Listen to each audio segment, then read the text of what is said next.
মেঘের পানে ক্ষিপ্ত নয়নে কিছুক্ষণ তাকিয়ে থেকে আবির দুপা পিছিয়ে সিঁড়ি দিয়ে নেমে গেছে। ডাইনিং টেবিলের উপর কাচ্চির বক্স রেখে দ্রুত পায়ে মেইন গেট পেরিয়ে চলে যেতে নিলে আদি পেছন থেকে ডেকে উঠল। আদি পেছন থেকে উচ্চস্বরে বলল, ভাইয়া। আদির ডাক আবিরের কান পর্যন্ত পৌঁছালো কিনা কে জানে, ফিরেও দেখল না। আবিরের অক্ষিযুগল আগ্নেয়গিরির লাভার ন্যায় লাল টুকটুকে হয়ে গেছে। গেট পেরিয়ে বাইকে উঠতে গিয়ে হাতে থাকা সানগ্লাসটা ডাস্টবিনের দিকে ছুঁড়ে ফেলে দেয়। নিজের ভেতরের সবটুকু ক্রোধ যেন সানগ্লাসটার উপর ঢেলে দিয়েছে। সানগ্লাস ভেঙে খণ্ডবিখণ্ড হয়ে গেছে। সানগ্লাসের ভাঙা অংশের চাপে হাতও কেটেছে 2-3 জায়গাতে। এই হাত নিয়েই বাইক স্টার্ট দিয়ে নিজের অফিসে চলে যায়। অফিসে ঢুকতেই রাকিব ছুটে আসে। রাকিব দাঁত কেলিয়ে হাসতে হাসতে বলল, স্যার, আপনি এত তাড়াতাড়ি চলে আসলেন যে? বউকে সময় দেয়া শেষ? আবির ক্রুদ্ধ আঁখিতে চাইল রাকিবের দিকে। কোনো কথা না বলে নিজের কেবিনে ঢুকে চেয়ারে চোখ বন্ধ করে বসে পড়ল। রাকিবও পেছন পেছন আবিরের কেবিনে ঢুকল। সহসা চোখ পড়ল আবিরের হাতের দিকে। সে আটকে উঠে ছুটে গিয়ে আবিরের হাত ধরল। রাকিব অত্যন্ত চিন্তিত হয়ে বলল, হাত কাটছিস কিভাবে? আবির হাত সরিয়ে নিয়ে বিরক্ত স্বরে বলল, তুই এখন যা, আমি একটু একা থাকতে চাই। রাকিব আকুল স্বরে বলল, চলে তো যাবই, আগে বল কি হয়েছে? আবির অনমনীয় কণ্ঠে বলল, কিছু হয়নি। রাকিব ভাবুক স্বরে বলল, কিছু একটা তো অবশ্যই হয়েছে, আমি তোর বেস্ট ফ্রেন্ড, এটা ভুলে যাইস না। এখন বল কি হয়েছে? মেঘ কিছু করেছে? ক্রোধে আবিরের নাকের ডগা ফুলে আছে, নয়নজোড়া এখনও রক্তবর্ণ হয়ে আছে। আবির দীর্ঘশ্বাস ছেড়ে কঠিন স্বরে বলল, আমি ওর জীবনে কাঁটার ন্যায়। আবির নামক কাঁটাটা ওর জীবনে না থাকলে ও হয়তো অনেক বেশি হ্যাপি থাকত। রাকিব ভ্রু কুঁচকে অবাক হয়ে বলল, কি বলছো এসব? মাথা ঠিক আছে তোর? আবির দীর্ঘশ্বাস ফেলে শক্ত কণ্ঠে বলল, আমি ঠিক করেছি ওকে ওর মতো থাকতে দিব, ওর ব্যাপারে কোনো কথা বলবো না। রাকিব এবার সশব্দে হেসে উঠল। আবির ভ্রু কুঁচকে ক্রোধিত নয়নে চেয়ে রইল। রাকিবের সেদিকে হুঁশ নেই, হাসতে হাসতে পেট চেপে ধরেছে। আবির রাগান্বিত কণ্ঠে বলল, অহেতুক হাসছিস কেন? রাকিব আবিরের কাছ থেকে দূরে গিয়ে হাসি সামলে গান গাইতে শুরু করল। রাকিব ঠাট্টার স্বরে গেয়ে উঠল, যার কারণে ছাড়লাম আমি জগৎ সংসার, তবুও সে পাষাণ বন্ধু হইল না আমার। আবির বসা থেকে উঠে দাঁড়াতেই রাকিব হাসতে হাসতে কেবিন থেকে ছুটে বের হয়ে নিজের রুমে চলে গেল। সারাদিনের ব্যস্ততায় সন্ধ্যা পেরিয়ে রাত হয়ে গেছে। রাকিবের গার্লফ্রেন্ড রিয়া কলের পরে কল দিচ্ছে। 4-5 বার কল করার পর রাকিব রিসিভ করে বলল, কি হয়েছে, এত কল দিচ্ছ কেন? জানো না এ সময় অফিসে থাকি? রিয়ার গলা দিয়ে কথা বেরোচ্ছে না। সে কোনো রকমে বলল, ওহ, আমাকে একটা ইনহেলার আর কিছু ঔষধ কিনে দিয়ে যেতে পারবা? রাকিব এবার চিন্তিত স্বরে বলল, কি হয়েছে তোমার? রিয়া খুব কষ্টে শ্বাস নিয়ে বলল, আজকে দুপুর পর্যন্ত বাসায় টুকিটাকি কাজ করছিলাম, বিকেল থেকেই শ্বাসকষ্ট হচ্ছে, আস্তে আস্তে বাড়তেছে মনে হচ্ছে। রাকিব কণ্ঠ ভারী করে বকুনি দিয়ে বলল, তুমি জানো তোমার ডাস্ট অ্যালার্জি, তারপরেও কেন যাও কাজ করতে? আমি এসে কল দিচ্ছি, সাবধানে থাকো, বাই। রাকিব আবিরের কেবিনের সামনে দাঁড়িয়ে বলল, তুই বাসায় কখন যাবি? আবির ল্যাপটপের দিকে তাকিয়েই বলল, একটু দেরি হবে। কেন? রাকিব যাওয়ার অনুমতি চেয়ে বলল, রিয়া অসুস্থ, ঔষধ নিয়ে যেতে হবে। আমি কি চলে যাব? আবির চিন্তিত চোখে চেয়ে বলল, সিরিয়াস কিছু? রাকিব মৃদু হেসে বলল, না না, তেমন না, ওর তো সেই একটাই সমস্যা। আবির স্বাভাবিক কণ্ঠে বলল, ঠিক আছে তুই যা, কোনো সমস্যা হলে জানাইস। রাকিব হাসি মুখে বলল, তুই কাজ শেষ করে তাড়াতাড়ি চলে যাইস। আবির মাথা নিচু করে কাজে মনোযোগ দিল। অন্যদিকে মেঘ জান্নাত আপুর কাছে পড়তে বসেছে। মেঘ মনে মনে ভাবছে, আমি কি ওনার মতো সুন্দরী না? আমি কি আপনার ভালোবাসা পেতে পারতাম না আবির ভাই? পরদিন নাস্তার টেবিলে প্রত্যেকে উপস্থিত, শুধু আবির নেই। আকলিমা খান আদিকে পাঠালেন খোঁজ নিতে। আদি দরজা থেকে উঁকি দিয়ে চিৎকার করে বলল, ভাইয়া তো রুমে নেই আম্মু। সবাই অবাক হল। তানভীর পরামর্শ দিল, ছাদে দেখতো আদি। আদি জানালো ছাদেও তালা। মালিহা খান চিন্তিত হয়ে পড়লেন। মালিহা খান চিন্তিত স্বরে বলল, আবির কি রাতে ফিরেনি? ইকবাল খান আবিরকে কল দিলেন। দ্বিতীয়বার আবির রিসিভ করল। ইকবাল খান সরাসরি প্রশ্ন করে বললেন, কোথায় আছিস? আবির ঠান্ডা কণ্ঠে বলল, অফিসে। ইকবাল খান অবাক হয়ে পুনরায় বললেন, তুই বাসায় ফিরিসনি কাল, কেন? আবির গম্ভীর কণ্ঠে বলল, অফিসে কাজ ছিল। ইকবাল খান তপ্ত স্বরে বললেন, ও আচ্ছা, আজ আমাদের অফিসে মিটিং আছে, আসবি না? আবির ভারী কণ্ঠে জানালো, চলে আসব, এখন রাখছি, কাজ আছে। আলী আহমদ খান চটে গিয়ে মালিহা খানকে লক্ষ্য করে বললেন। আলী আহমদ খান রাগে ফেটে পড়ে বলল, দুদিন হয়নি নিজের কোম্পানি খুলেছে, এখনই ব্যস্ততা দেখায়। ছেলেকে বোঝাও, বাহিরে থাকাকালীন কি করেছে না করেছে সেসব আমার বাড়িতে চলবে না। আদি হঠাৎ একটা কথা মনে করিয়ে দিল। আদি উত্তেজিত কণ্ঠে বলল, গতকাল দুপুরে ভাইয়া আসছিল, আমি ভাইয়াকে ডাকও দিয়েছি, কিন্তু ভাইয়া শুনেনি। তারপর টেবিলে কাচ্চি বিরিয়ানির বক্স দেখে আমি সেটা নিয়ে ওপরে আপুদের কাছে চলে গেছিলাম, তাই তোমাদের কাউকে জানাতে মনে নেই। আদির কথা শুনে মেঘ মনে মনে বলল, আগে জানলে ওনার আনা খাবার খাইতামই না। সময় চলতে লাগল, মাঝখানে কেটে গেল 10 দিন। মেঘের এইচএসসি রেজাল্ট পাবলিশ হওয়ার দিন এলো। মাহিদিবা খান মেঘ গোল্ডেন জিপিএ 5 পেয়েছে। বাড়িতে আনন্দের ধুম। তানভীর মিষ্টি আর গিফট নিয়ে এলো। তানভীর হাসি মুখে বলল, কংগ্র্যাচুলেশন মাই ডিয়ার বনু। মেঘ একগাল হেসে বলল, থ্যাংক ইউ মাইয়া। আবির নিঃশব্দে নিজের রুমে চলে গেল। তানভীর মেঘকে মিষ্টি খাইয়ে ফ্রেশ হতে গেল। আবির আবার অফিসের জন্য বের হতে চাইলে মালিহা খান তাকে ডাকলেন, এই সময় আবার কোথায় যাচ্ছিস, মিষ্টি খেয়ে যা। আবির কণ্ঠ দ্বিগুণ ভারী করে বলল, অফিসে কাজ আছে, সময় নেই। আবির চলে যাচ্ছিল, তখন হালিমা খান তানভীরকে উদ্দেশ্য করে একটি কথা বললেন, আমি আরও ভাবলাম বোনের রেজাল্টের খুশিতে তোরা 2 ভাই মিলে এলাকায় মিষ্টি দিয়ে আসবি। তানভীর মৃদু হেসে বলল, এক বাড়িতে কতবার মিষ্টি দিতে হবে? হালিমা খান কপাল কুঁচকে বলল, মিষ্টি তো দেয়া হয়নি এখনো। তানভীর হাসি মুখে বলল, ভাইয়া আর আমি এলাকার সব বাড়িতে মিষ্টি দিয়েই বাসায় এসেছি। মেঘের সব রাগ 10 সেকেন্ডে হাওয়া হয়ে গেল। সে অবাক হয়ে ভাবল, আবির ভাই খুশিতে এলাকায় মিষ্টি খাইয়েছেন। রাত 10টার দিকে আবির ফেরার পর মেঘ মিষ্টির প্লেট নিয়ে তার রুমের সামনে গেল। দরজা বন্ধ ছিল এবং ভেতরে বিরহের গান বাজছিল। মেঘ দরজায় টোকা দিয়ে ডাকল, আবির ভাই। জবাব না আসায় সে পুনরায় ডাকল, আবির ভাই। আবির সিগারেট হাতে দরজা খুলে দিল। তার সারা শরীর ঘামে ভেজা এবং চেহারা মলিন। কিছু বলবি? আপনি আবারও সিগারেট খাচ্ছেন? তাতে তোর কোনো সমস্যা? হ্যাঁ, কি সমস্যা? আবির সিগারেট ঠোঁটে ধরতেই মেঘ দ্রুত গিয়ে মুখ থেকে সিগারেট কেড়ে নিয়ে ফেলে দিল। আপনি সিগারেট খান, এটাই আমার সমস্যা। আবির অবাক হয়ে মেঘের দিকে চেয়ে রইল। কেন আসছিলে? আপনার জন্য মিষ্টি নিয়ে এসছে। আমি মিষ্টি খাবো না, নিয়ে যা। কেন খাবেন না? আমার রেজাল্টে কি আপনি খুশি না? তুই খুশি থাকলেই হলো, আমার খুশিতে কি আসে যায়? মেঘের মনে খটকা লাগল। আবির ভাই, আপনি কি আমার উপর কোনো কারণে রেগে আছেন? আচ্ছা মেঘ, আমি যদি দেশ ছেড়ে একেবারে চলে যাই, তাহলে তো তুই এই বাড়িতে আনন্দে থাকতে পারবি, তাই না? মেঘের বুক কাঁপতে শুরু করল। আপনি কেন চলে যাবেন? যদি সত্যি সত্যি এমন হয় যে আমি চলে গেলে তুই বাড়ি ছেড়ে যাবি না, তাহলে আমি যত তাড়াতাড়ি সম্ভব চিরকালের জন্য দেশ ছেড়ে চলে যাব। তবুও তুই ভালো থাকিস আর এই বাড়ির রাজকন্যা হয়ে থাকিস সারা জীবন। মেঘ বুঝতে পারল আবির তার আর বন্যার কথোপকথন শুনে ফেলেছে। আসলে ওই দিন আমার খুব রাগ উঠছিল। জান্নাত আপুর কাছে পড়তে চাইনি, তবুও তোর ভালোর জন্যই জান্নাতকে আনা হয়েছে। আমি তোর খারাপ চাই না, এইটুকু বিশ্বাস আমার ওপর রাখতে পারিস। সরি আবির ভাই, আর এমন করব না। সমস্যা নেই, এখন যা তুই। আপনি মিষ্টি না খেলে আমি যাব না। আবির রাজি না হওয়ায় মেঘ পুনরায় অনুরোধ করল, প্লিজ আবির ভাই। আবিরের অভিভক্তি বদলে গেল। ঠিক আছে, দে, আমি খাইয়ে দেই মিষ্টি। ঠিক আছে। মেঘ আবিরকে মিষ্টি খাইয়ে দিল। আবিরও মেঘকে অর্ধেক মিষ্টি খাইয়ে দিল। 2 বার না খাওয়ালে তুই আবার পানিতে পড়ে যাবি। নে, হাঁ কর। আবির ভাই। যদি বলি আপনি আর সিগারেট খাবেন না, তাহলে কি আপনি মানবেন? ঠিক আছে, চেষ্টা করব। আরেকটা কথা জিজ্ঞেস করি, চুল দাড়ি বড় হয়েছে, কাটান না কেন? এভাবে ভালো লাগে না? কেন এভাবে ভালো লাগে না?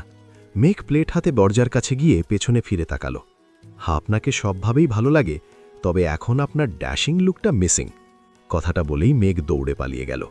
আবির পেছনে চেয়ে নিঃশব্দে হাসতে লাগল। মেঘ চলে যাওয়ার পর আবির পাশ থেকে ফোন নিয়ে মেঘকে হাইড করে ফেসবুকে পোস্ট দিয়েছে, ভালোবাসি তোকে, সেই পুরনো অনুভবে, এই মনের জগতে রাজকুমারী শুধু তুই। কেটে গেল আবিরের নির্ঘুম রাত। তবে এই রাত কষ্টের নয়, কাউকে মিস করার তীব্র অনুভূতি সারা রাত ঘুমাতে দেয়নি আবিরকে। শুক্রবার 10টার পর আবির ঘুম থেকে উঠে ফ্রেশ হয়ে বেরিয়ে গেছে বাসা থেকে। ঘণ্টাখানেক পর মেঘ সোফায় বসে টিভি দেখছিল। আবির সাদা রঙের শর্ট হাতার টি-শার্ট পরেছে। শক্তপোক্ত বাহুতে টি-শার্টের হাতাটা টাইট হয়ে আছে। চুল দাড়ি ছোট করে কেটে সুন্দর একটা হেয়ারস্টাইলও করেছেন। চোখে সানগ্লাস দিয়ে ড্যাশিং লুকে বাসায় ঢুকছে। মেঘের চোখ দরজার দিকে পড়তেই আবির ভাইকে দেখে মেঘ বিস্ময়কর চোখে তাকিয়ে অকস্মাৎ বলল, হায় মে মার যাউঙ্গা। আবির কাছাকাছি এসে সানগ্লাস খুলে মেঘের দিকে তাকিয়ে দুবার ভ্রু নাড়াল। সঙ্গে সঙ্গে মেঘ ফিক করে হেসে উঠল। হাসির দরুন মেঘের গালে থাকা বিউটি স্পটটা স্পষ্ট প্রতীয়মান হচ্ছে। আবির দৃষ্টি সরিয়ে নিজের রুমে চলে গেছে। আবির ভাইকে দেখার পর আর টিভি দেখতেও ইচ্ছে হচ্ছে না মেঘের। কিছুক্ষণ পর উঠে রুমের দিকে যেতে নিলে আবারও আবির ভাইকে দেখতে পেল। পেস্ট রঙের একটা পাঞ্জাবি, মাথায় টুপি দিয়ে নিজের রুম থেকে বেরোচ্ছে নামাজে যাওয়ার জন্য। মেঘ ঠায় দাঁড়িয়ে তাকিয়ে রইল আবির ভাইয়ের পানে। দৃষ্টি যেন সরছেই না। আবির মেঘের কাছাকাছি এসে মেঘের চোখের দিকে তাকিয়ে থমথমে কণ্ঠে শুধাল, এখন ভালো লাগছে তো? মেঘ ওপর নিচ মাথা নেড়ে চিবুক নামিয়ে বিড়বিড় করে বলল, ফিদা। মেঘ বিড়বিড় করে বললেও আবির শব্দটা স্পষ্ট শুনেছে। আবির মুচকি হেসে সহসা স্বাভাবিক কণ্ঠে বলল, আমার রুমের টেবিলের ওপর তোর জন্য গিফট রাখা আছে, দেখিস পছন্দ হয় কিনা। আবির দীর্ঘ পায়ে সিঁড়ি দিয়ে নেমে বেরিয়ে যাচ্ছে মেন গেট পেরিয়ে। অষ্টাদশী অপলক দৃষ্টিতে তাকিয়ে আছে রাজপুত্রের গমন পথে। অধরের কোণে মৃদু হাসিটা এখনও লেগেই আছে। কয়েক মুহূর্ত পর আবিরের রুম থেকে নিজের জন্য রাখা গিফটটা নিয়ে নিজের রুমে চলে আসছে। একটা ছোট বক্স, সাথে একটা বড় বক্স। ছোট একটা চিরকুটও আছে। সংকল্প, শক্তি, সাহস এবং আত্মবিশ্বাসের সাথে জীবনের প্রতিটা চ্যালেঞ্জের মুখোমুখি হতে হবে। অনেক অনেক শুভকামনা রইল তোর জন্য। অভিনন্দন ডিয়ার স্প্যারো। কয়েকবার চিরকুটটা পড়ে মেঘ শুধু স্প্যারো লেখাটার দিকে চেয়ে আছে। আবির ভাই যে স্পেশাল কোনো নামে মেঘকে সম্বোধন করেছেন তা দেখেই মেঘ খুশিতে আত্মহারা হয়ে গেছে। ছোট বক্সের র্যাপিং সরাতেই চোখে পড়ল লাল রঙের একটা সুন্দর বক্স। বক্স খুলতেই চোখে পড়ল সুন্দর ডিজাইনের একটা গোল্ডের ব্রেসলেট। মেঘ আশ্চর্য নয়নে তাকিয়ে আছে ব্রেসলেটের দিকে। মেঘের সকল অপূর্ণ ইচ্ছে আবির ভাই যেন ধীরে ধীরে পূরণ করেই যাচ্ছে। বড় বক্সটা খুলতে দ্বিতীয়বারের মতো বড়সড় শখ খেল। 10 কালারের 2 সেট করে মোট 20 ডজন কাঁচের রেশমি চুড়ি বক্সে জলজল করছে, সাথে অনেকগুলো আংটি। মেঘ চুড়ির দিকে চেয়ে মনে মনে ভাবল, যেই মানুষটা আমার সাথে ঠিকমতো কথাই বলেন না, উঠতে বসতে এত রাগ দেখান, থাপ্পড় মারেন, উনি এসব কিছু আমার জন্য আনেছেন। যাকে এতদিন অনুভূতিহীন ভেবে আসছি, উনি আসলে এতটা অনুভূতিহীন নয়। মেঘ সব কালারের চুড়ি পরে পরে ছবি তুলেছে। গতকাল তানভীর একটা ব্র্যান্ডের ঘড়ি দিয়েছিল, সেটা পরেও ছবি তুলেছে। সবগুলো হাতের ছবি একসাথে করে ফেসবুকে পোস্ট করেছে। পোস্ট করার সঙ্গে সঙ্গে বন্যাকে কল করেছে। বন্যাও গোল্ডেন জিপিএ 5 পেয়েছে। বন্যা ফোন রিসিভ করেই বলল, এত গিফট তোরে কে দিল রে? মেঘ সশব্দে হেসে বলল, আমার স্বপ্নের নায়ক। বন্যা কপাল কুঁচকে বলল, আবার ফালতু ব্যাটারি নিয়ে স্বপ্ন দেখছিস? মেঘ ঠোঁট কামড়ে বলল, আমি কি করব, আমার এত ভাল লাগে কেন ওনারে? বন্যা স্বাভাবিক কণ্ঠে বলল, সেসব বাদ দে, চল বিকেলে দেখা করি। পাখি আর মায়াও বলছে বেরোবে। রেজাল্টের খুশিতে একটু আড্ডাও দেয়া যাবে, আসবি? মেঘ একটু ভেবে বলল, ঠিক আছে। আদির নামাজ থেকে এসে সকাল আর দুপুরের খাবার একবারে খেয়ে বেরিয়ে পড়েছে। আবির বের হবার কিছুক্ষণ পরই মেঘ নিচে নেমেছে। মেঘ হালিমা খানকে জড়িয়ে ধরে আহ্লাদি স্বরে বলল, আম্মু একটু ঘুরতে যাই। হালিমা খান মেয়ের দিকে না তাকিয়েই বললেন, আমাকে বলছিস কেন? আমি অনুমতি দেয়ার কে? তোর ভাইরা আছে, বাপ চাচা আছে, তাদের থেকে অনুমতি নিয়ে যা। মেঘ হাসছে আর বলল, তুমি বললেই হবে, আর কেউ তো বাসায় নেই। বন্যা, পাখি আর মায়াও আসবে, যাই না প্লিজ। হালিমা খান চিন্তিত স্বরে বললেন, যাবি যা, কিন্তু বেশি দূর যাস নে, আর ড্রাইভারকে বর দিয়ে আসতে। মেঘ ঠান্ডা কণ্ঠে বলল, গাড়ি নিয়ে বান্ধবীদের সাথে ঘুরতে আমার ভালো লাগে না, আমি রিক্সা দিয়ে চলে যাব। হালিমা খান কপাল কুঁচকে বলে উঠলেন, তুইও তো তোর ভাইদের মতোই হতিচ্ছিস, গাড়িতে চলাচল করতে তোদের এত কি সমস্যা বুঝি না। মেঘ সশব্দে হেসে নিজের রুমের দিকে ছুটে গেল। কিছুক্ষণ পর রেডি হয়ে নিচে নামল। মায়ের থেকে বিদায় নিয়ে রিক্সা করে চলে গেল গন্তব্যস্থলে। 4 বান্ধবী মিলে ইচ্ছে মতো ফুচকা খেয়ে আড্ডা দিতে বসল। ধীরে ধীরে আবির ভাইয়ের কথা উঠলে মেঘ অবলীলায় নিজের অনুভূতি প্রকাশ করল। সবকিছু শুনে মায়া অকস্মাৎ বলল, আমার কাছে একটা প্ল্যান আছে। বাকি 3 জনে একসঙ্গে বলল, কি প্ল্যান? মায়া বলল, আমাদের মধ্যে কারো ফোন থেকে তোর আবির ভাইয়ের নাম্বারে কল দে, একটু ঢং করে কথা বলবি, দেখবি ওনার মনে কি আছে। যদি উনি কাউকে পছন্দ করেন তাহলে সেটাও প্রকাশ পাবে, সাথে ওনার ক্যারেক্টার সম্পর্কেও ধারণা হয়ে যাবে। মেঘ প্রথম দিকে রাজি না হলেও মায়ার নাম্বার থেকে কল দিল আবির ভাইয়ের নাম্বারে। ডায়াল করার সময় মেঘের হাত কাঁপছিল। দ্বিতীয়বার কল দিতেই রিসিভ হলো। লাউডস্পিকার দিয়ে মেঘ রোম্যান্টিক মুডে ডাক দিল, জান। আবির কপাল কুঁচকে প্রশ্ন করে বলল, কে? মেঘ ঢোক গিলে আহ্লাদি কণ্ঠে বলল, আমি তোমার বউ। আবির মুচকি হেসে উত্তর দিয়ে বলল, হ্যাঁ জান, বলো। মেঘ দাঁতে দাঁত চেপে বান্ধবীদের দিকে চাইল। রাকিব পাশ থেকে ডাকে বলল, কিরে আবির, কার সাথে কথা বলিস? আবির উত্তেজিত কণ্ঠে বলল, আমার বউ কল দিয়েছে, ডিস্টার্ব করিস না।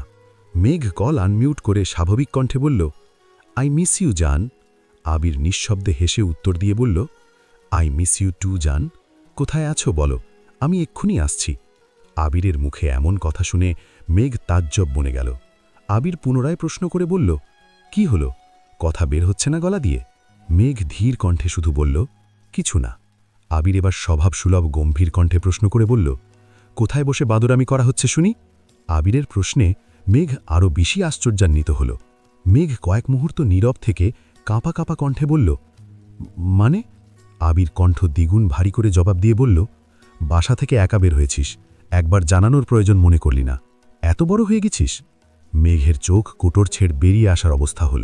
আবির নিরেট কণ্ঠে বলল, যেখানে নিঃশ্বাসের শব্দে আমি তোর অস্তিত্ব উপলব্ধি করতে পারি, সেখানে তোর কণ্ঠ আমি চিনব না? ভাবলি কিভাবে? আবির পুনরায় প্রশ্ন করে বলল, কোথায় আছিস? মেঘের গলা কাঁপছে, কোনো রকমে জায়গার নামটা বলল।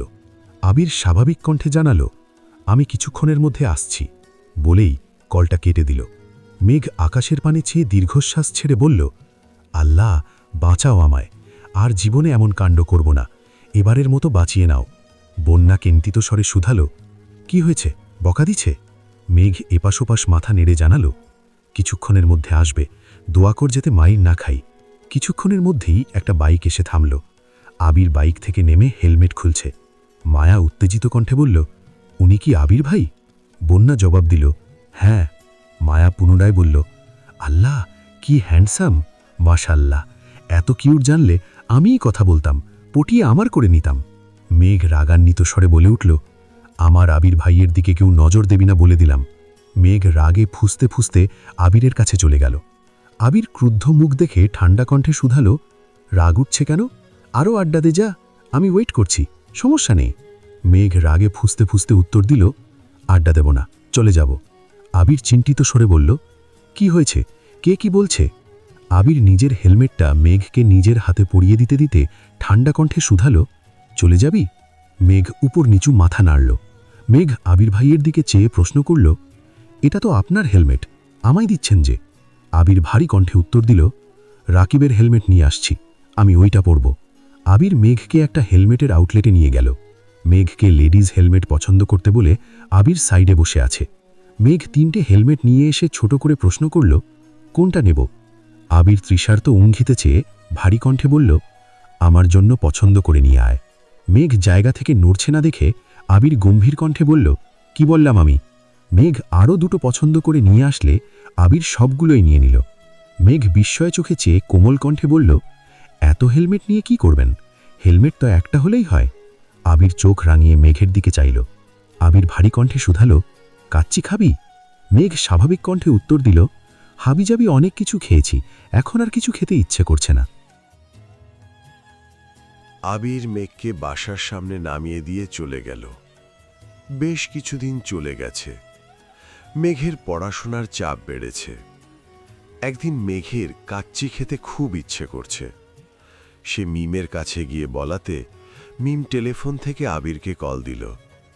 আবির রিসিভ করতেই মিম বলল, আসসালামু আলাইকুম ভাইয়া। আবির স্বাভাবিক কণ্ঠে উত্তর দিল, ওয়ালাইকুম আসসালাম। কিছু বলবি? মিম অকস্মাৎ বলে উঠল, আপুর কাচ্চি খেতে ইচ্ছে করছে। মেঘ রাগে দাঁতে দাঁত চেপে বিড়বিড় করে বলল, তুই আমার কথা বললি কেন? আবির কণ্ঠ ভারী করে প্রশ্ন করে বলল, মেঘ কোথায়? মিম মৃদু হেসে বলল, এখানেই আছে। আবির রাগান্বিত কণ্ঠে বলল, ওর কি ফোন নেই নাকি ও কথা বলতে পারে না?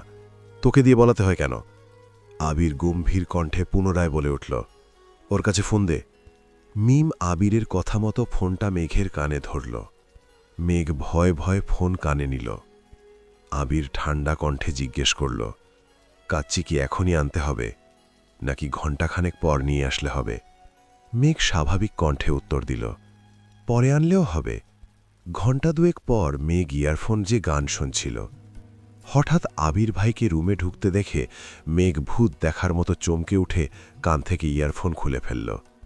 আবির কাচ্চির প্যাকেট মেঘকে দিয়ে শক্ত কণ্ঠে বলল, তোর ফোনটা দে। মেঘ ভয়ে ভয়ে ফোন এগিয়ে দিল আবিরের দিকে। ফোন হাতে নিতেই আবিরের চোখে পড়ল ফোনে গান বাজতেছে, কি নেশা ছড়ালে, কি মায়ায় জড়ালে। আবির তীক্ষ্ণ দৃষ্টিতে মেঘের দিকে তাকিয়ে পুনরায় ফোনে মনোযোগ দিল। কয়েক মুহূর্ত পর অষ্টাদশীর ফোনে ছবিসহ নিজের নাম আমার আবির ভাই দেখে হুট করেই বিষম খেয়ে উঠল আবির। কাশতে কাশতে বিছানার পাশে বসে পড়েছে। মেঘ আতকে উঠে শুধালো, কি হয়েছে আবির ভাই? মেঘ সঙ্গে সঙ্গে পানি ঢেলে গ্লাস এগিয়ে দিয়ে আবির ভাইয়ের মাথায় ফুঁ দিচ্ছে। আবির কিছুটা স্বাভাবিক হয়ে গ্লাসের সবটুকু পানি খেয়ে শেষ করল। গ্লাস মেঘকে দেওয়ার সঙ্গে সঙ্গে এক পলক তাকালো অষ্টাদশীর মুখের পানে। আবির কিছুক্ষণ বসে উঠে যাওয়ার সময় গম্ভীর কণ্ঠে বলল, আমার নাম্বার তো তোর ফোনে আছেই, তাহলে মামনিকে দিয়ে মিমকে দিয়ে কল দেওয়াতে হয় কেন? তুই কল দিতে পারিস না? মেঘ জিহ্বায় কামড় দিয়ে মাথা নিচু করে দাঁড়িয়ে আছে। দুপা এগিয়ে আবির পুনরায় থমকে দাঁড়াল। আবির ঘাড় ঘুরিয়েছে রাশভারী কণ্ঠে বলল, ভণ্ডামি বাদ দিয়ে পড়াশোনায় মনোযোগ দে। কথাটা বলে 1 সেকেন্ডও দাঁড়ায়নি সে, বেরিয়ে পড়েছে রুম থেকে। মেঘ বিড়বিড় করে বলছে, সর্বনাশ, নাম্বার সেভ করা দেখে বিষম খেলেন উনি। মেঘ ছবিটা দেখে হাসছে আর বলছে, আহারে, কবে যে নামের পিছন থেকে ভাইটা সরাতে পারব। কিছুদিন পর আলী আহমদ খান আর মোজাম্মেল খান অফিসে কাজের ফাঁকে গল্প করছিলেন। মোজাম্মেল খানকে চিন্তিত দেখে আলী আহমদ খান প্রশ্ন করলেন, কিরে, কি হয়েছে তোর? শরীর খারাপ নাকি? মোজাম্মেল খান চিন্তিত স্বরে বললেন, মেঘকে নিয়ে খুব চিন্তায় আছি ভাইজান। আলী আহমদ খান গম্ভীর কণ্ঠে শুধালেন, মেঘমাকে নিয়ে আবার তোর কিসের চিন্তা? কত লক্ষ্মী একটা মেয়ে। মোজাম্মেল খান তপ্ত স্বরে বললেন, সামনে ভার্সিটি পরীক্ষা, মেডিকেল পরীক্ষা, তানভীরটা তো ঠিকমতো পড়লই না, এখন সব আশা ভরসা তো মেঘকে নিয়েই। আলী আহমদ খান সাহস দিয়ে বললেন, আরে চিন্তা করিস না, ইনশাআল্লাহ চান্স হয়ে যাবে। না হলে কত কত প্রাইভেট বিশ্ববিদ্যালয় আছে, ওইগুলোতে পড়াবো, সমস্যা কি? মোজাম্মেল খান মন খারাপ করে বললেন, আমি তো চাই মেয়েটা মেডিকেলে পড়ুক। আলী আহমদ খান হাসি মুখে উত্তর দিলেন, ভাগ্যে যা আছে তাই হবে, দিন শেষে ওরা মানুষ হলেই হলো, আমার আর কোনো চিন্তা নেই। এমন সময় আবির দরজায় এসে দাঁড়াল। আবির বলল, আসব? আলী আহমদ খান বললেন, হ্যাঁ আসো, আমার রুমে আসতে অনুমতি নিতে হবে না। আবির উত্তর দিল, আপনারা কথা বলছিলেন, হুট করে ভেতরে ঢুকে পড়াটা ভালো দেখাবে না, তাই ভেতরে ঢুকিনি। আবির আব্বুর দিকে একটা ফাইল এগিয়ে দিল। আবির বলল, সময় করে ফাইলটা একটু দেখে নিয়েন প্লিজ। আলী আহমদ খান নরম স্বরে বললেন, 2 অফিস সামলাতে কি খুব কষ্ট হচ্ছে? আবির মৃদু হেসে উত্তর দিল, না সমস্যা নেই, কষ্ট না করলে আপনাদের মতো সাকসেসফুল কিভাবে হব? আবির বাবার কেবিন থেকে বের হয়ে নিজের কেবিনে চলে গেল। মোজাম্মেল খান আর আলী আহমদ খান অফিস থেকে বের হলেন। আলী আহমদ খান হঠাৎ শাহরিয়ারকে, মেঘের আগের টিউটার, দেখে উচ্চস্বরে ডাকলেন। আলী আহমদ খান উচ্চস্বরে ডেকে বললেন, এই শাহরিয়ার। শাহরিয়ার এগিয়ে এসে সালাম দিল। আলী আহমদ খান স্বাভাবিক কণ্ঠে প্রশ্ন করলেন, তুমি যে অসুস্থ ছিলা, সুস্থ হয়েছ? তুমি যদি বলতে আমাদের বাসা দূরে হয়ে যায় তোমার জন্য, আমি পেমেন্ট বাড়াতাম, কিন্তু তুমি তো কিছু জানালেও না। শাহরিয়ারের চোখ পড়ল অফিস গেটের সামনে দাঁড়ানো আবিরের দিকে। আবির চোখ রাঙিয়ে তাকিয়ে আছে। মোজাম্মেল খান গম্ভীর স্বরে বললেন, কি হল? শাহরিয়ার ধোঁক গিলে ধীর কণ্ঠে জানাল, অসুস্থ ছিলাম তাই জানাতে পারিনি। এটা কি আপনাদের অফিস, আঙ্কেল? আলী আহমদ খান হাসি মুখে উত্তর দিলেন, হ্যাঁ, আসো, ভেতরে আসো, চা কফি খেয়ে যাও।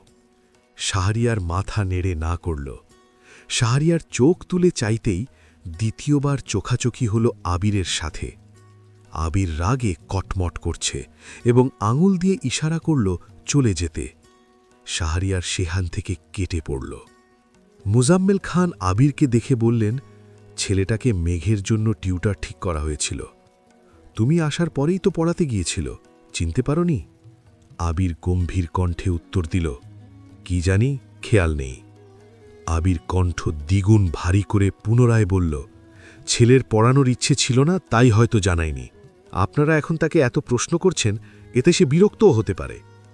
আবির বাসায় ফিরে পকেট থেকে একটা কিটক্যাট চকলেট বের করে মেঘকে দিল। মেঘ চকলেট নিয়ে মুচকি হাসল। মেঘ ততস্থ হয়ে ডাকল, আবির ভাই। আবির রুমের দিকে যেতে যেতেই উত্তর দিল, মেঘ এক গাল হেসে বলল, ছাদে যাব, চাবিটা কি দেওয়া যাবে? আবির গুরুভার কণ্ঠে বলল, নিয়ে যা, এসে দিস। মেঘ চাবি নিয়ে ছাদে চলে গেল। 10-15 মিনিট পর আবির একটা স্যান্ডো গেঞ্জি আর লুঙ্গি পরে ছাদে আসল। আবিরকে লুঙ্গি পরা দেখে মেঘ দাঁত কেলিয়ে হেসে উঠল। আবির কপাল কুঁচকে প্রশ্ন করল, এভাবে হাসছিস কেন? মেঘ সরলভাবে বলল, আপনাকে দেখে হাসি পাচ্ছে। আবির বিরক্ত হয়ে বলল, এভাবে হাসছিস যে তোর তানারা ধরবনে। মেঘের হাসি বন্ধ হয়ে গেল। সে আবির ভাইয়ের দিকে এক দৃষ্টিতে তাকিয়ে রইল। আবির ফোনে কথা বলছে। আবিরকে এভাবে দেখে মেঘের বুকের ভেতর ধুকফুক শুরু হয়ে যাচ্ছে। মেঘ বিড়বিড় করে বলল, ডুবে ডুবে ভালোবাসি, আপনি না বাসলেও আমি বাসি। আবির কল কেটে মেঘের দিকে চেয়ে বলল, এখানে দাঁড়িয়ে আছিস কেন, রুমে যা। মেঘ আহ্লাদি কণ্ঠে বলল, একটু থাকি না প্লিজ। আবির আর কিছুই বলল না। মেঘ ধীর কণ্ঠে ডাকল, আবির ভাই। আবির চোখ বন্ধ করেই জবাব দিল, মেঘ উদ্বিগ্ন কণ্ঠে শুধালো, আপনার কি মন খারাপ? আবির মেঘের দিকে তাকিয়ে মুচকি হেসে উত্তর দিল, কই না তো। আবির পুনরায় বলল, আজান পড়বে কিছুক্ষণের মধ্যে, তোর একটু থাকার ইচ্ছে মিটলে রুমে যা। বৃহস্পতিবার কোচিং থেকে বের হতেই মেঘ দেখল আবির দাঁড়িয়ে আছে। বন্যার সাথে দেখা হলে বন্যা সালাম দিল। বন্যা হাসি মুখে বলল, আসসালামু আলাইকুম ভাইয়া, কেমন আছেন? আবির স্বভাবসুলভ গম্ভীর কণ্ঠে উত্তর দিল, ওয়ালাইকুম আসসালাম, আলহামদুলিল্লাহ ভালো, তুমি কেমন আছো? বন্যা চলে গেলে আবির মেঘের দিকে তাকাল। আবির মেঘের দিকে তীক্ষ্ণ দৃষ্টিতে চেয়ে শুধালো, তোর বান্ধবীও দেখা যায় তোরই মতো। মেঘ আহাম্মকের মতো চেয়ে প্রশ্ন করল, কেমন? আবির ঠাট্টার স্বরে বলল, তার ছেঁড়া। মেঘ ভ্রু কুচকে বলল, মোটেই না। আবির সশব্দে হেসে বলল, চড়ুই পাখিকে গাল ফোলালে প্যাঁচার মতো লাগে। আবির মেঘকে হেলমেট পরিয়ে দিল। আবির বাইক টান দিতেই মেঘ হুমড়ি খেয়ে পড়ল আবিরের পিঠে। মেঘ সাহস করে আবিরের পিঠে মাথা রাখল। আবির একটি বাইকের শোরুমের সামনে এসে থামল। মেঘ উদ্বিগ্ন কণ্ঠে শুধাল, আমরা এখানে কেন আসছি? আবির নিরেট কণ্ঠে বলল, তোর ভাইয়ের জন্য বাইক কিনতে আসছি, পছন্দ কর। মেঘ তানভীরকে কল করে ডাকল। তানভীর আসলে মেঘ উত্তেজিত হয়ে বলল, সারপ্রাইজ, এটা তোমার গিফট, আবির ভাইয়ের তরফ থেকে।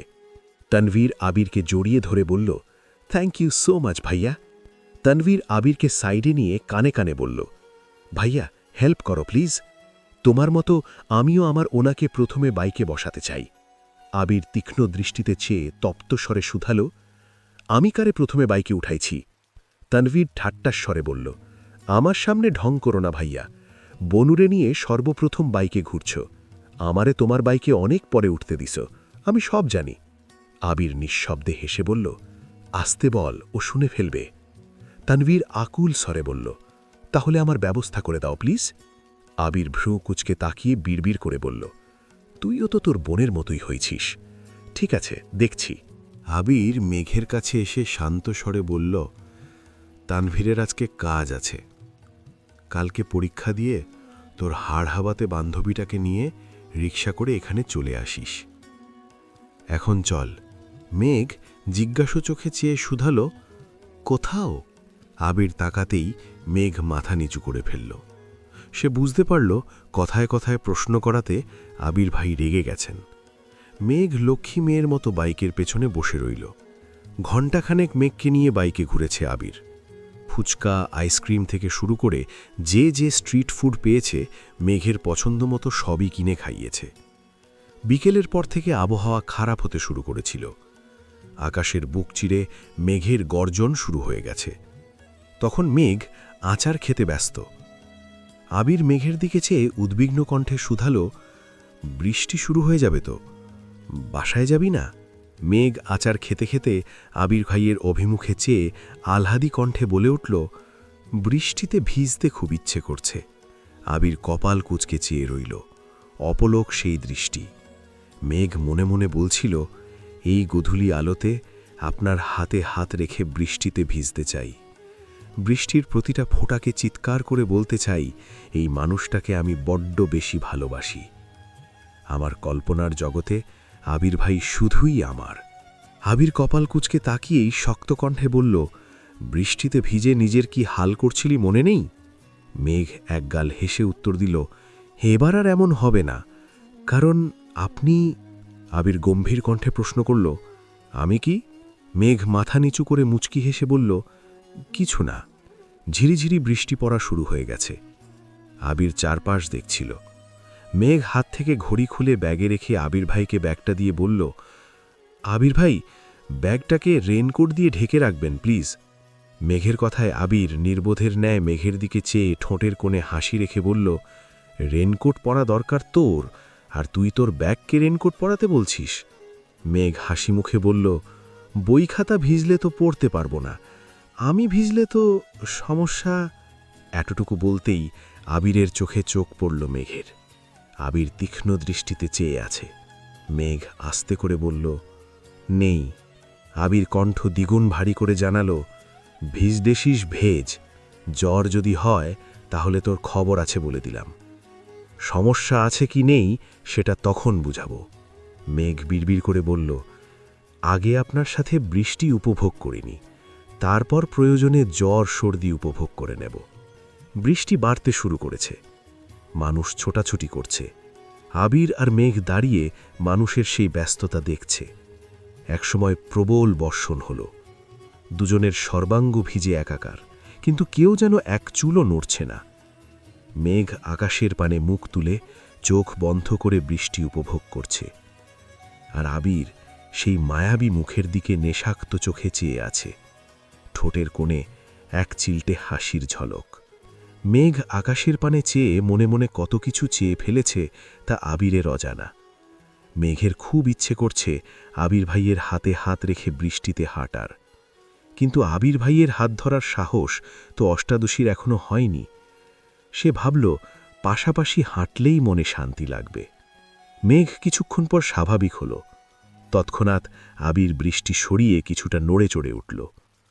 মেঘ আবিরের দিকে চেয়ে আহ্লাদি কণ্ঠে বলল, চলুন না, হাঁটি। মেঘের কথা শুনে আবির সহসা দুকদম এগিয়েছে। মেঘ তখনও আগের জায়গাতেই দাঁড়িয়ে। আবির নিজের বাঁ হাত বাড়িয়ে বলল, হাতটা ধর, না হয় কখন আবার বৃষ্টিতে পা পিছলে পড়ে যাবি। কথাটা বলতে দেরি হয়েছে, কিন্তু আবিরের হাত খপ করে ধরতে 1 সেকেন্ডও দেরি করেনি মেঘ। এমনভাবে হাত আঁকড়ে ধরা দেখে আবির সামনের দিকে চেয়ে মুচকি হাসল। মেঘ তো জানে না, এই আবিরের মনে মেঘের চেয়েও 1000 গুণ বেশি প্রেমানুভূতি সর্বক্ষণ বিচরণ করে। 24 ঘণ্টা আবিরের মাথায় শুধু মেঘই ঘুরপাক খায়। সেই অষ্টাদশী কি ভাবে, কি চায়, সবই আবির বুঝতে পারে। তবে কিছু প্রকাশ, কিছু অপ্রকাশিতই রাখে। রাজপুত্র আর রাজকন্যা হাতে হাত রেখে পাশাপাশি হাঁটছে। আবিরের দৃষ্টি সামনের দিকে থাকলেও মেঘের সম্পূর্ণ দৃষ্টি আবিরে নিবদ্ধ। ঠোঁটের কোণে লেগে থাকা হাসি যেন সরছেই না, বরং ক্রমে বেড়েই যাচ্ছে। মেঘের বুকের ভেতরে থাকা সুপ্ত ভালোবাসাগুলো কোনো বাধা মানতে চাইছে না। এই বৃষ্টিসিক্ত গোধূলিতে প্রকৃতিকে সাক্ষী রেখে বলতে ইচ্ছে করছে, এই মানুষটাকে আমার চাই, সম্পূর্ণ নিজের করে পেতে চাই। মেঘ হাবিজাবি ভাবতে ভাবতেই অকস্মাৎ রাস্তার পাশে থাকা গাছের শিকড়ে হোঁচট খেয়ে উপুড় হয়ে পড়তে গেলে আবির মেঘের হাতটি শক্ত করে ধরে অন্য হাতে তার কোমর জড়িয়ে ধরল। কয়েক সেকেন্ডের জন্য মেঘের মনে হয়েছিল পৃথিবীটা বুঝি থমকে গেছে। আচমকা হোঁচট খাওয়ায় মেঘের স্বাভাবিক হতে কিছুটা সময় লেগেছে। নিজের শরীরে আবির ভাইয়ের শক্তপোক্ত হাতের ছোঁয়া বুঝতে পেরে মেঘ বিস্ময় ভরা চোখে তাকিয়ে রইল। বৃষ্টিতে ভিজে পরনের সুতি জামাটা শরীরের সাথে মিশেছিল। আবির ভাইয়ের ছোঁয়ায় মেঘের সর্বাঙ্গ শিহরিত হল। বুকের ভেতর হৃৎপিণ্ডটা যেন বাইরে বেরিয়ে আসতে চাইছে, নিঃশ্বাস গলায় আটকে যাচ্ছে। হোঁচটের ফলে পায়ের বৃদ্ধাঙ্গুলের কোণা উঠে রক্ত বের হচ্ছে। ব্যথার সিগন্যাল পেয়ে মেঘ উফ করে উঠল। নিজেকে সামলে নিয়ে দাঁড়িয়ে পায়ের দিকে তাকাতেই মেঘ ঠোঁট ফুলিয়ে কান্না শুরু করে দিল। আবির সঙ্গে সঙ্গে নিচে বসে আঙুলটা দেখতে লাগল। রক্ত বৃষ্টির পানিতে ধুয়ে চলে যাচ্ছে। আবির পকেট থেকে একটি ওয়ান টাইম ব্যান্ডেজ বের করে আঙুলে পেঁচিয়ে দিল। আবিরের ছমায় পায়ের ব্যথা সারল কিনা জানা নেই, তবে মেঘের মনের ব্যথা যেন নিমিষেই সেরে গেছে। মেঘ বাক্যরুদ্ধ হয়ে চেয়ে রইল। তার চোখ দিয়ে অঝরে পানি পড়ছে। আবির দাঁড়িয়ে দুহাতের উল্টো পিঠ দিয়ে মেঘের গাল বেয়ে পড়া জল মুছে দেবার চেষ্টা করল। তারপর আবির তপ্ত স্বরে বলল, এত সামান্য ব্যথা এভাবে কাঁদলে হবে? তৎক্ষণাৎ মেঘের ফুপিয়ে কাঁদা বন্ধ হয়ে গেল। মেঘ কিছু বলার আগেই আবির আচমকা মেঘকে কোলে তুলে নিল। মেঘের চোখ যেন কোটর ছেড়ে বেরিয়ে আসতে চাইছে। নিজেকে সামলাতে সে আবিরের শার্টের বোতাম চেপে ধরে চোখ বন্ধ করে ফেলল। রাস্তার দুপাশে বড় বড় গাছ, বৃষ্টিতে ভেজা পিচ ঢালা রাস্তায় মেঘকে কোলে নিয়ে আবির হাঁটছে। কিছুক্ষণ পর মেঘ চোখ খুলে বড় বড় চোখে আবিরের শ্যামবর্ণ চেহারার দিকে তাকিয়ে রইল। আবিরের চুলে, নাকে, মুখে জমা বৃষ্টির ফোঁটা মেঘের মুখেও ছিটকে পড়ছে। মেঘ ধীর কণ্ঠে বলল, নামিয়ে দেন, আমি যেতে পারব। আবির ভাইয়ের এভাবে কোলে তুলে নেবাতে মেঘের সারা শরীরে বিদ্যুৎ খেলে যাচ্ছিল। এই মানুষটা কাছাকাছি আসলেই যেখানে মেঘের হৃৎস্পন্দন বেড়ে যায়, সেখানে এভাবে কোলে তোলাতে তার সব কিছু যেন এলোমেলো হয়ে যাচ্ছিল। তাই মন না চাইলেও সে নামিয়ে দিতে বলল। আবির নিরেট কণ্ঠে বলল, চুপ করে থাক। মেঘ নিশ্চুপ হয়ে আবির ভাইকে দেখতে লাগল। ধমক খেয়ে মন খারাপ হবার বদলে তার ঠোঁটে মিষ্টি হাসি ফুটে উঠল। কিছু দূর যাবার পর একটি চায়ের দোকানে কাছে গিয়ে আবির একটি ছেলেকে চেয়ার দিতে বলল। খোলা আকাশের নিচে ছেলেটি চেয়ার দিল। আবির মেঘকে বসাতেই সে বলল, আপনি তখন না ধরলে নির্ঘাত আমার মাথা ফেটে যেত। আবির শক্ত কণ্ঠে জবাব দিল, এত সহজে তোর কিছু হতে দেব না। পরিস্থিতি যতই বেসামাল হোক, আমি ঠিকই তোকে সামলে রাখব। কথাটির গভীরতা বুঝতে না পারলেও এটি মেঘের মনে খুব ধরল। বৃষ্টি কিছুটা কমে এসেছে। আবির শান্ত কণ্ঠে বলল, চা খাবি? মেঘ ঘাড় কাত করে সম্মতি দিল। বেশ করে আদা কুচি দিয়ে 2 কাপ লিকার চা নিয়ে আসা হলো। এক কাপ মেঘকে দিয়ে আবির কিছুটা দূরে দাঁড়িয়ে চা খেতে লাগল। মেঘ চা খাওয়ায় মনোযোগ দিল। বৃষ্টির মধ্যে বসে এভাবে চা খাওয়া তার জীবনে প্রথমবার। বৃষ্টির ছোট ছোট ফোঁটা চায়ে পড়ছে আর মেঘ আপন মনে চা খাচ্ছে। হঠাৎ আবির তাকে ডাকল, মেঘ। আচমকা আবির ভাইয়ের সুমধুর কণ্ঠে নিজের নাম শুনে মেঘ যেন বরফের ন্যায় জমে গেল। আবিরের তপ্ত দৃষ্টি মেঘের হৃৎপিণ্ডে আলোড়ন তুলছিল। মেঘ কাঁপা কাঁপা কণ্ঠে জবাব দিল, জি। আবির শীতল চাউনিতে মেঘের মুখের দিকে তাকিয়ে রইল। কয়েক সেকেন্ড পর প্রগাঢ় কণ্ঠে শুধালো, যদি কখনো এমন হয় তোর জীবনের সবচেয়ে প্রিয় 2টো জিনিস থেকে যে কোনো একটাকে বেছে নিতে বলা হয়, তখন তুই কি করবি? এ তো কঠিন কথার মানে মেঘ বুঝতে পারল না। সে কপাল কুঁচকে আবির ভাইয়ের দিকে চেয়ে কথাটা বোঝার চেষ্টা করছিল। আবির কণ্ঠস্বর নিচু করে পুনরায় প্রশ্ন করল, পারবি তো একটাকে বেছে নিতে? মেঘ নির্লিপ্ত চোখে তাকিয়ে রইল। আবির ভাই কেন এমন জিজ্ঞেস করছেন? তিনি তো সব সময় মেঘের পছন্দের সব কিছুই কিনে দেন, তবে আজ কেন বেছে নেবার কথা বলছেন? মেঘের নিরুত্তর অবস্থা দেখে আবির মনে মনে বলল, যেদিন তুই দুটি প্রিয় জিনিস থেকে একটি বেছে নিতে পারবি সেদিন তোকে এই প্রশ্নটা দ্বিতীয়বার করব। আবির গলা খাকারি দিয়ে বলল, বাদ দে এসব, আরেক কাপ চা দিতে বলছি, তুই চা খা, আমি বাইকটা নিয়ে আসি। আবির চায়ের টাকা দিয়ে বাইক আনতে চলে গেল। ফেরার পথে ডাক্তার দেখিয়ে ওষুধ নিয়ে মেঘকে বাসার সামনে নামিয়ে দিল। বরাবরের মতো আজও মেঘ প্রশ্ন করল, বাসায় আসবেন না? আবির মৃদু হেসে উত্তর দিল, আসবো একটু পর, তুই সাবধানে রুমে যাস, আঙুলে যেন চাপ না লাগে। মেঘ ধীর পায়ে হেঁটে বাড়িতে ঢুকে গেল। আবির চলে গেল কোনো এক অজানা গন্তব্যে।